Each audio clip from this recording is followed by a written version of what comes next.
L'info écho avec Capital. L'info pratique du jour est une bonne nouvelle qui concerne les particuliers employant des personnes à domicile. Si vous faites appel à une femme de ménage, une nounou ou un jardinier, et que vous bénéficiez d'un crédit d'impôt, sachez qu'à partir de 2022, vous n'aurez plus avancé les sommes versées à votre salarié, en attendant d'être remboursé en partie par l'État. Le crédit d'impôt sera automatiquement calculé et déduit de votre facture. Il ne vous restera qu'à régler le net à payer à votre employé. Une nouveauté qui ravira donc les 4 millions de ménages bénéficiaires. Pour en savoir plus sur ce dispositif, rendez-vous sur Capital. 372 €, c'est le chiffre du jour. Il correspond à l'économie qu'un salarié peut réaliser en passant à un contrat d'entrée de gamme pour sa complémentaire santé. Grâce à la réforme du reste à charge zéro, l'ensemble des contrats de complémentaire santé dits responsables remboursent désormais à 100% les soins auditifs, dentaires et optiques. Certains assurés ont donc tout intérêt à changer de contrat pour payer moins cher le tout en conservant une bonne couverture.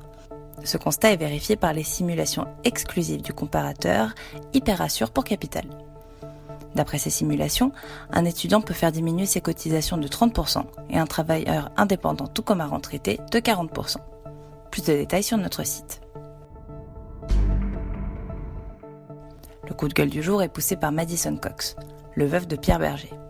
Madison Cox a hérité des actions du couturier dans le quotidien Le Monde.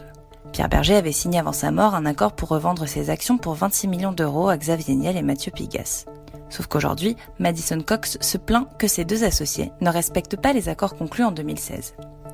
Mathieu Pigasse n'a pas payé dans les temps les sommes qui lui sont dues. Il les a donc attaqués devant le tribunal de commerce de Paris, mais a été attaqué en retour par Xavier Niel et Mathieu Pigasse. Une affaire de gros sous à lire sur capital.fr.